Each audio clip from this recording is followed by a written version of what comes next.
RosterMania continues to move in full force. The moves are coming in left and right. What is real, what is not? But we have our next set of moves that are actually happening. Virtus.Pro out of nowhere have benched Flammus after 1 season, and in the same move have brought in Perfecto after 2 years in the Cloud9 gulag.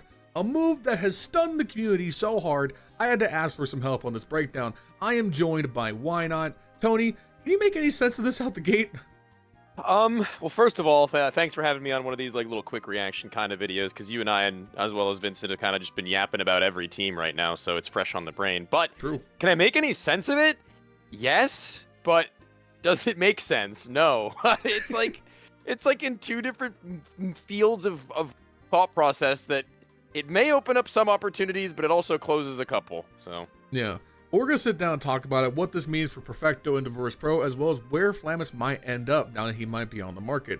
If you guys enjoy this RosterMania coverage, you can show me by leaving a like, leaving a comment down below, and subscribing to the channel if you haven't already. I'll be at 10K subs by the end of the year. Also, linked in the description, go follow Why Not over on his YouTube channel and his Twitter. And we've been working together on projects for a while now. Hopefully those are going to be out soon, and when they are, I think you guys will really enjoy that content. And lastly, there is no sponsor segment in this video. If you guys want to support me directly, you can do so by becoming a channel member. You can support me directly for $5 a month. You get your name at the end of the video, as well as a customer on the community Discord. Thank you to all of our new channel members lately. It helps out immensely. Without any further ado, let's go ahead and get into today's video.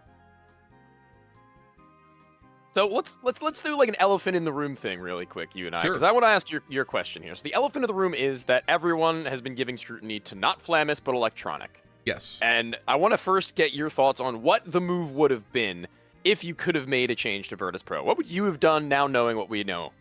So before these moves were on the table, my thought process was Electronic can't be the IGL long term. I don't think that's going to work. I don't think it's ever worked. And I think we were kind of blinded by, you know, when they started off 2025, they had those first couple results like Blast Rivals and Katowice where the calling actually looked pretty solid, but then it rapidly devolved. Like everything just got worse over time. And I think we can set aside what they did at the major because they really only did well in the best of 1s in the major. They were not good in the best of 3s. And they really relied on Inferno quite heavily as like their only good map, it felt like. So the roster was definitely stuck. And I think it's stuck because of Electronic more so than the other pieces.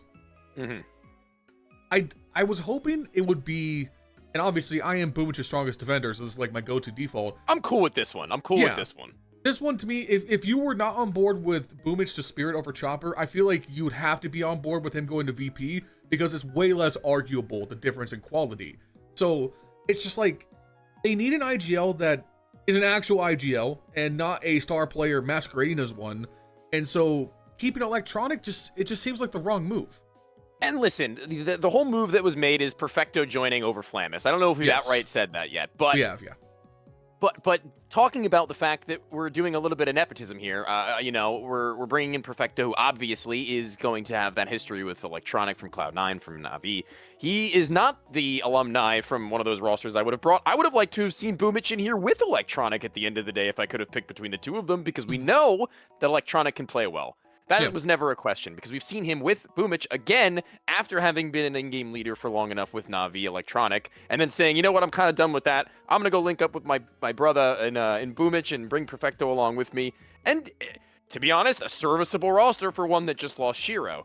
And proving that that can work, I feel like gives me the right to be like, well, Bubblesj can probably make Electronic work in some capacity as a player who's, you know, proven in roles to be serviceable. But now, here's the can of worms that we open. Perfecto is here. Electronic is still the in-game leader. What is the move? What is the shift of these players in order to make room for Perfecto, or for Perfecto to make room for them? Yeah, because obviously the first thing you have to notice is that one of the things that I think VP messed up on the most is they shifted Flammus out of his aggressive roles that he had in Gamer Legion. He did a lot of anchoring roles, especially on CT side, and you could clearly see that that was not something he was very well equipped to do. And it kind of feels like they kind of put, he's the young player, everyone else is very tenured in VP or is Electronic or an Opper, and so they kind of gave him the bum roles. I would have, like, the fact they didn't make Flammus kind of the highlight of this roster was kind of my biggest problem. So, like, kicking Flammus just seems weird because he's such a great talent. And then Perfecto coming in, yeah, it solves your anchoring, but also, how are you going to shuffle around the roles now to get more aggression back into your entry pack? Yeah, and we were kind of talking about it in what was minutes of us preparing for this video recording, right? Mhm. And we kind of did a little bit of a breakdown of how this would work out, or at least how I personally can see this working out. You know, having seen Flit in a couple of different passive rifling roles supportively, trying to be one of the guys who's playing for the later round and good at it, notably so. Talking about somebody like Fame, who has kind of been in and out of aggressive and middling aggressive roles, trying to play for late rounds in the most recent game, with Flammus taking up a couple of these positions that feel a little uncomfortable. So it always felt like this 5 wasn't in the right spots, right? There were 5 good players, not really, or rather, I guess, 4 good players right now, in the right spots and playing them well enough, but not well enough to get better. So Flammus being gone, it's like him being a problem in this team was a symptom of role. So I guess, yeah, Perfecto joining this team, taking the roles he was given, is going to be better on paper, and it might make Fame able to be more aggressive and Flit take more supportive roles, and Electronic to maybe just trust in his team a little more. But at the end of the day, is that really the Band-Aid fix that we're looking to make Virtus.Pro a competitive top 10 plus team? I don't know. I don't think so. I personally don't see it, because here's the thing. This whole move hinges on Electronic being, 1, a competent IGL, and 2, being a positive entry player again. He needs to somehow do both. Because right now on their T sides, when you look at the stats, they don't have a single rifler who is above a 1.06. And that's just not going to cut it in the top 10. So you need someone who's going to be a plus, like, good volume entry player and is going to get you guys the openings, because Fame and Flit are good at closing out rounds. They have been historically. So you need someone who's going to open things up. So how is Electronic going to juggle both? Because it's very hard to do both. It's weird to have seen both Fame and Electronic go from players who were always in clutch scenarios, it felt like, when they were in peak prime position, right? Like, Electronic in his very early on career was notably able to take the first duel if needed, with support, obviously, and then play a post plant on T sides. On CT sides, if they came to his bomb site, he'd be good for his 1, has a teammate by him, gets 2, 3 if he's given a little bit of room to move around. Now it's like he kind of has to operate on his own in the first spot through, and that's kind of the plague of the in-game leader. Fame, he was a player in Virtus.Pro that was performing with roles pretty well spread. You know, no superstars really to speak of in the team that was top 5 at the time, or closer to top 10. But, you know, everybody was just performing well enough in the roles that they were given because it was comfortable to them. But Fame, I don't want to see ruined, and neither do I want to see Flit ruined. And both of those players can be like 1.1, maybe a little even higher when things are going smooth. But if Icy's not hitting, if Electronic's entering is just not really cutting it, and obviously Perfecto not really having a horse in the race, unfortunately, he's the one who lives and dies on whether or not they're successful statistically, it gets really awkward. Yeah, it gets very awkward. And then, not to mention, Perfecto hasn't played an official in close to 2 years. I'm less he's concerned. Been playing. He was playing recently, actually. Sorry, at the tier 1 level at least. No, yeah. Sorry. I should clarify. Yeah, he's been doing like scrims. I think he's been in a couple like tier 2 mixes and stuff. But like the tier 1, it's been quite a while.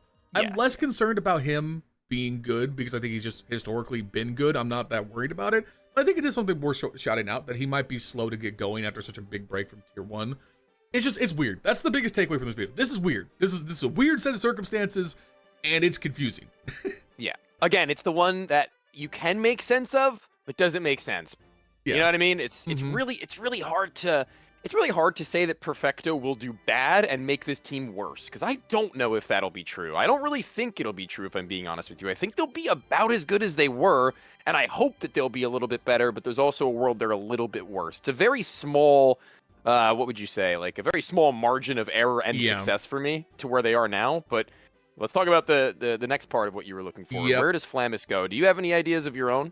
So I had an idea, and then I had another one while we were talking that I think is infinitely better. Okay. Flammus to Spirit over Magix. That's an interesting one. You know, I can envision it.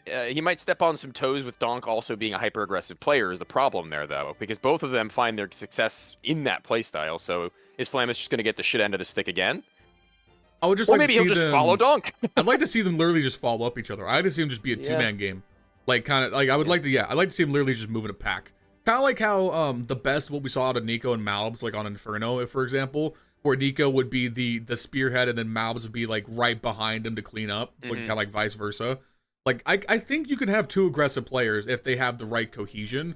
And from my understanding, that Flamus and Donk have actually played a fair amount of, like, FPL and stuff together. Like, they're not unfamiliar with each other's playstyles.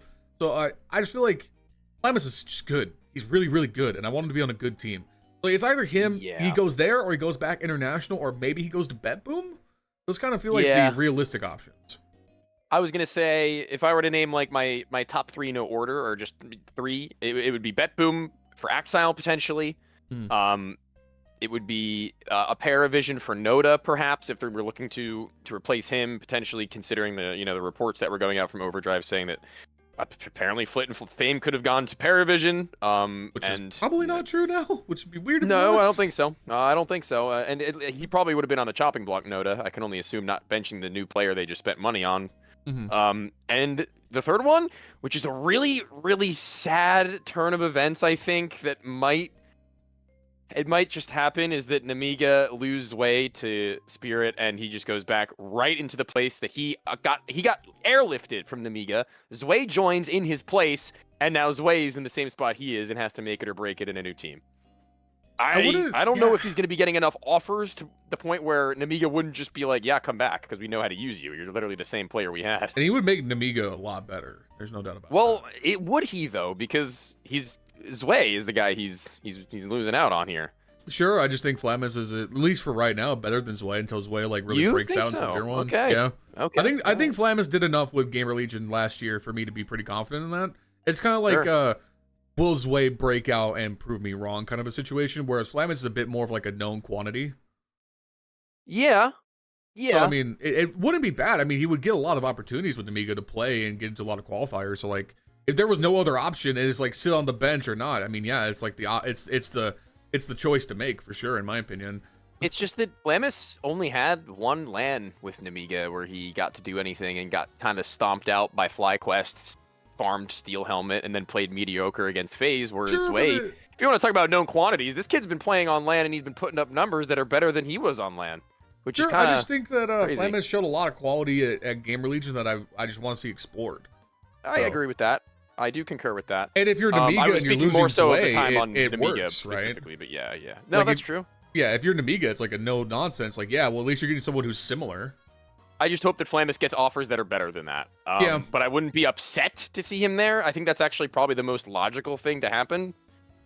But I'd like to see him somewhere else. The whole situation is weird, man. You got him from Gamer Legion and then misused him for one season, then immediately benched him. Like, it's just like, to kind of put a footnote on the end of this video, it's the Virtus.Pro are like a very weirdly managed team. They have been for a long time. The decisions they make are just so odd. Like, bringing in Electronic to begin with, like, and then just kind of axing James, letting him be the IGL again. Like, it's just weird. Like, when they brought in Electronic at the start of 2024, I was actually pretty high on that. I was like, okay, you let Electronic be a star player again? That could work. And then it immediately didn't work in dramatic fashion.